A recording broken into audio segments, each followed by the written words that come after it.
warahmatullahi wabarakatuh.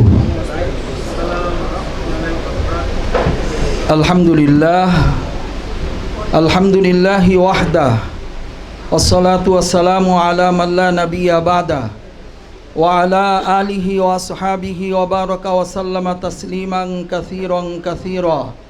Amma ba'd, fa'auzu billahi minasy syaithanir rajim. Bismillahirrahmanirrahim.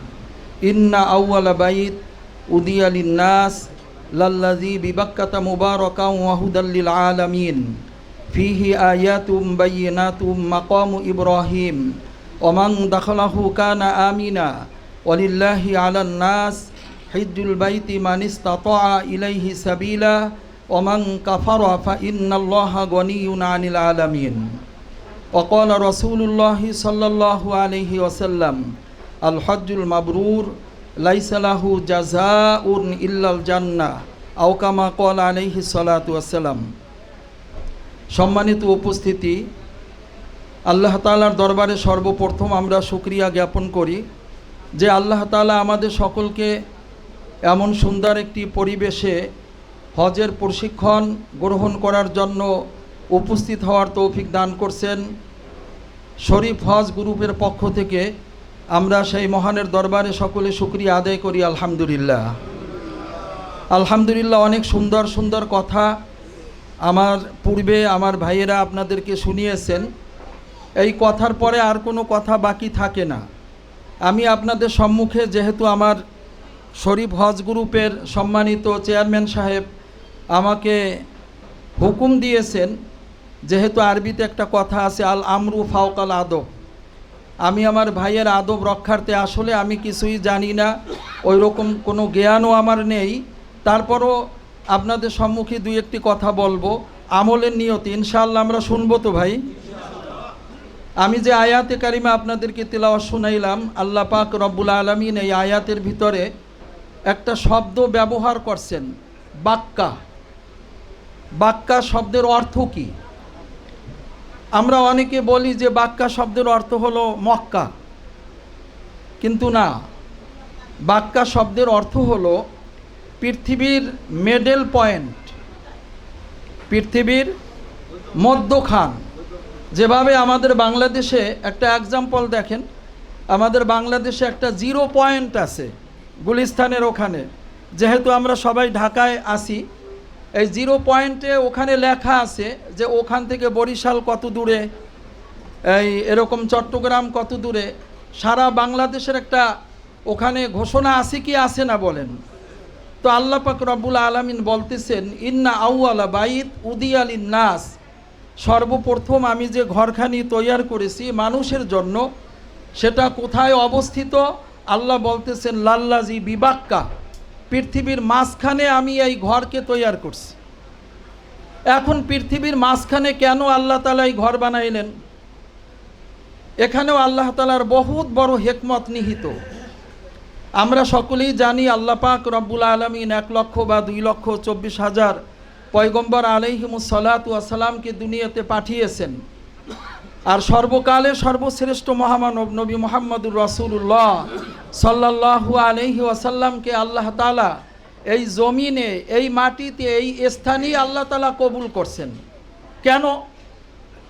সমস্ত নবী রসুলের রেসালাতের পর, নবুয়াতির পর আসমান থেকে যে সমস্ত পয়গাম নিয়ে এসেছেন এগুলো সব শেষ হয়ে গেছে, কিন্তু আপনারা আমার নবী আলাইহিস সালাতু ওয়াস সালাম আল্লাহ প্রদত্ত যে কিতাবখানি নিয়ে এসেছেন আল কোরআন, আল কোরআনের হুকুম কি ভাই শেষ হয়েছে? হবে কোনো দিন শেষ? কিয়ামতের আগে আর কোনো দিন শেষ হবে না। তো নবী যেহেতু আমাদের শুধু মক্কা কেন্দ্রিক নবী না, এই নবীকে আল্লাহ তাআলা আরসালনাকা ইল্লা রাহমাতাল লিল আলামিন, আমার নবী আলাইহিস সালাতু ওয়াস সালামকে আল্লাহ তাআলা সমগ্র পৃথিবীর জন্য নবী কইরা পাঠাইছেন। এই দামি নবীর দাওয়াতের মিশনটা যেন এমন একটা স্পট থেকে শুরু হয় যেটা পৃথিবীর চতুর্দিকে সমভাবে ছড়িয়ে পড়তে পারে।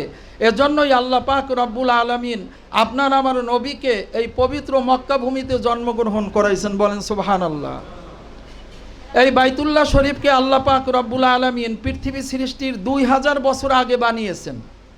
তাফসিরে মাজহারির ভিতরে আল্লামা কাজী সানাউল্লাহ পানিপত্তি রহমতুল্লাহ আলাই উনি লিখছেন যে পৃথিবী সৃষ্টির 2000 বছর আগে এই বাইতুল্লাহকে আল্লাহ বানাইছেন। বাইতুল্লাহ বানাবার পর এই বাইতুল্লাহকে ফেরেশতারা সর্বপ্রথম তোয়াফ করতেন। আর মানুষের ভিতরে হজরতে আদম আলা নবীন আলাইহিস সালাতু ওয়াস সালাম বাইতুল্লাহ জিয়ারা করছেন, একবার আর দুইবার নয়। ঐতিহাসিক রেওয়ায়াতগুলোতে পাওয়া যায় প্রায় 40 বার উনি আল্লাহর ঘরকে জিয়ারা করছেন। হজরতে আদম আলাইহিস সালাতু ওয়াস সালাম প্রথম যখন তোয়াফ করতেছেন, উনি জিজ্ঞাসা করলেন ফেরেশতাদেরকে যে আপনারাও তোয়াফ করেন? তো ফেরেশতারা উত্তর দিল, আদম তুমি তো জানো না এই ঘরখানি আল্লাহ তাআলা পৃথিবী সৃষ্টির 2000 বছর আগে বানিয়ে রেখেছেন, আর তখন থেকে আমরা আল্লাহর ঘরকে তোয়াফ করতেছি। এই বাইতুল্লাহ শরীফের 4টা কোণ আছে। রুকনে ইরাকি বলে একটাকে, রুকনে শামি বলে, রুকনে ইয়ামানি আছে, হজরে আসওয়াদ। এই 4টা মোরাব্বা অর্থাৎ চতুর্ভুজ যেভাবে মানুষ অঙ্কন করে ঠিক এই রকমের বাইতুল্লাহটাও কি 4 কোণ বিশিষ্ট। হজরে আসওয়াদ থেকে আমরা আপনার তোয়াফ শুরু করব ইনশাআল্লাহ। এটা আপনারা সবাই জানেন। সমস্ত কাজ ডান দিক থেকে করা সুন্নত, কি বলেন ঠিক না? কিন্তু তোয়াফ করি কোন দিক থেকে আমরা বলেন তো? কোন দিক থেকে? বাম দিক থেকে। কেন বাম দিক থেকে করার উদ্দেশ্য হলো এই তোয়াফের আমলটার সঙ্গে কলবের সঙ্গে একটা সম্পর্ক আছে। আল্লাহ তাআলা এই বিধানটা এজন্য রেখেছেন, আপনি আমি যখন ওখানে গিয়ে আমরা বিসমিল্লাহি আল্লাহু আকবার বলে এরকম হাতের উপরে চুমু দিয়ে আমরা আপনার তোয়াফ শুরু করব, তখন যেন আমার সিনাটা, এটা একটা আমল, নামাজের মতো একটা আমল, আমার সিনাটা যেন এই বাইতুল্লাহমুখী থাকে। বাইতুল্লাহ একদিকে, আমি আর একদিকে ফিরে আপনার তোয়াফ শুরু করলাম, তাইলে আমার তোয়াফের ভিতরে কি ক্ষতি হয়ে যাবে। এজন্য আমার খেয়াল রাখতে হবে যে আমি সিনাটা পুরা বাইতুল্লাহমুখী করে এরপরে তোয়াফ শুরু করব। রুকনে ইরাকি, রুকনে শামি, এখানে আমাদের কোনো কাজ নেই। যদি সম্ভব হয় রুকনে ইয়ামানিতে ডান হাত স্পর্শ করা সুন্নত। কেন সুন্নত? নবীজি সাল্লাল্লাহু আলাইহি ওয়াসাল্লাম যখন শুনতে পাইলেন যে হজরতে ইব্রাহিম আলা নবীন আলাইহি সালাতু ওয়াসসালাম উনি বাইতুল্লাহর ভিত্তি এখান থেকে রুকনে ইয়ামানি থেকে শুরু করছেন, নবীজি সাল্লাল্লাহু আলাইহি ওয়াসাল্লাম বরকত হাসিলের জন্য এখানে হাত লাগাইছেন, এজন্য ওখানে হাত লাগানো সুন্নত। কিন্তু দুঃখের বিষয়, আজকে যারা আমরা হজরে আসওয়াদে চান্স পাই না, আপনারাও দেখবেন ইনশাআল্লাহ, দেখাবে আল্লাহ তাআলা, ওখানে গিয়ে অনেক ভাইরা আমরা চুমা শুরু করে দেই। খবরদার, যদি সম্ভব হয় হাত দিয়া স্পর্শ করবেন, এটা সুন্নত। যদি না হয় তাইলে কি করার কোনো দরকার নেই। আমরা তোয়াফ যখন করব নজরটা আমাদের নিচের দিকে থাকতে হবে। কোন দিকে নজর ভাই? বাইতুল্লাহর দিকে তাকানো নিষেধ। এই মাসালাটা জানা দরকার। অনেকে আপনারা সেলফি তোলেন, অনেকে দেখা যাবে ঘরের সাথে সংযোগ রেখে আপনার অন্যান্য আত্মীয় স্বজনদেরকে দেখাইতেছেন যে আমি তোয়াফ করতেছি। এরকম আপনি করেন না, বহুত লোক কর্নেওয়ালা আছে, বাংলাদেশ না সারা পৃথিবীর অনেক মানুষ করে। আসলে কি এভাবে করা যাবে বলেন? এটা তো একটা আমল।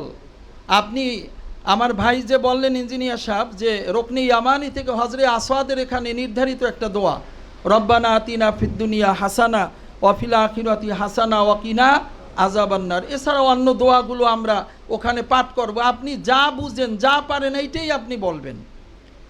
বাইতুল্লাহর আঙ্গিনায় চতুর্দিকে যে স্পটগুলো আছে যেখানে দোয়া কবুল হয়, এগুলো আমাদের জানা দরকার। কিন্তু এই দোয়া কবুলের জায়গাটা তোয়াফ যখন আমি করি তখন আমার তোয়াফটা পুরাপুরি আমলের সাথে করতে হবে।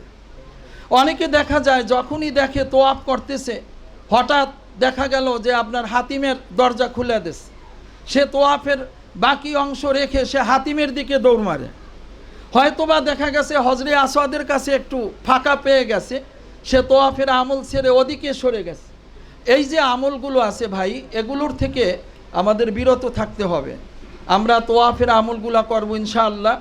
এরপরে অন্য যে আমলগুলো আছে ধারাবাহিকভাবে এখানে শরীফ হজ গ্রুপে অনেক ওলামায়ে কেরাম থাকবেন ইনশাআল্লাহ। আল্লাহ তাআলা কোরআনে পাকে বলছেন, ফাসআলু আহলা যিকরি ইন কুনতুম লা তা'লামুন, তুমি যা জানো না এইটা যারা জানে আহলে এলেম আছে তাদের কাছ থেকে জেনে নাও।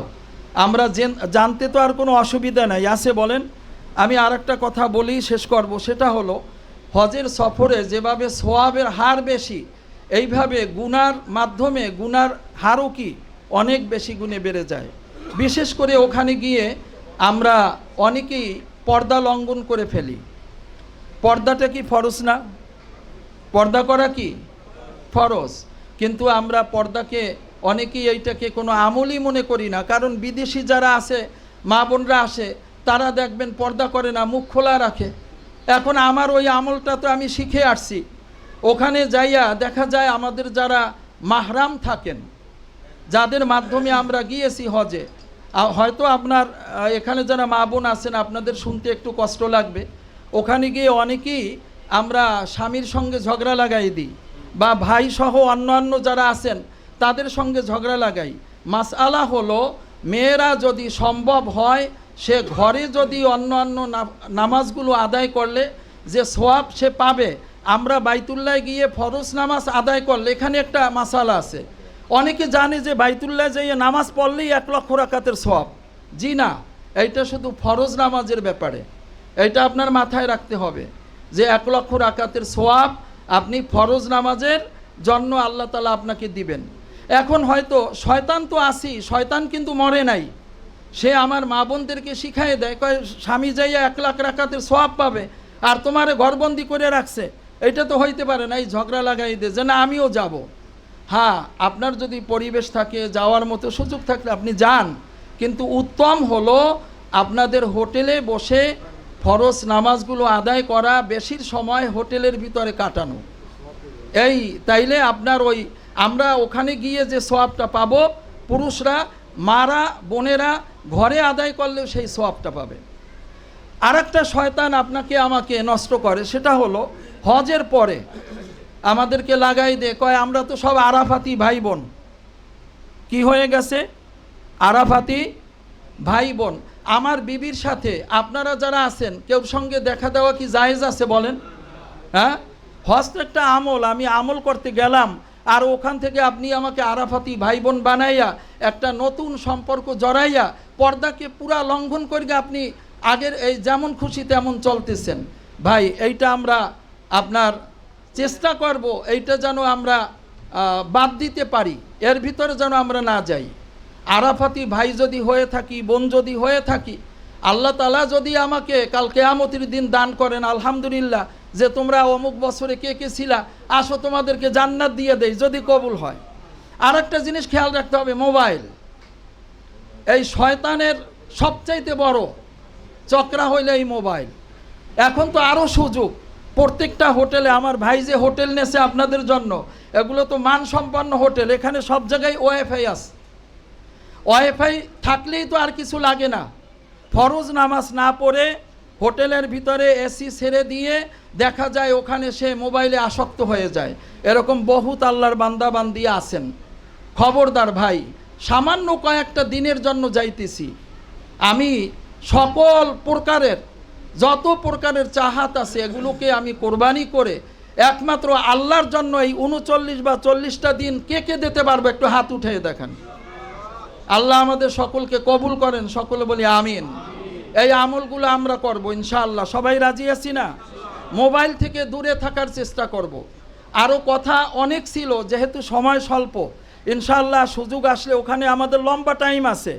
আমরা আরাফাতের ময়দানে আপনাদের পাশে থাকব, মিনাতে থাকব ইনশাআল্লাহ। ইনশাআল্লাহ এই সমস্ত সময় আমাদেরকে পাশে পাবেন। পার্সোনাল হোক বা একাত্রিতভাবে হোক, আমরা সম্মিলিতভাবেও চেষ্টা করব আপনাদের পাশে থাকার ইনশাআল্লাহ। শুধু আমি নই, এরকম আরও অনেক ওলামায়ে কেরাম আছেন যাদের মাধ্যমে আলহামদুলিল্লাহ শরীফ হজ গ্রুপ আমাদের এই হজের ইন্তজাম করছেন। এজন্য আমরা ওনাদের জন্য দোয়া করব, প্রতিষ্ঠানের জন্য দোয়া করব। আর বিশেষ করে ভাই তো হাফেজ মাওলানা মানুষ, আল্লাহ তাআলা ওনার মতো এইরকম খেদমত আরও যেন বেশি বেশি ওনার মাধ্যমে নেন, এজন্য আমরা দোয়া করব ওনার জন্য। এই বলে আমি আমার সংক্ষিপ্ত আলোচনা শেষ করছি। ও আখির দাওয়ানা আনিল হামদুলিল্লাহি রাব্বিল আলামিন।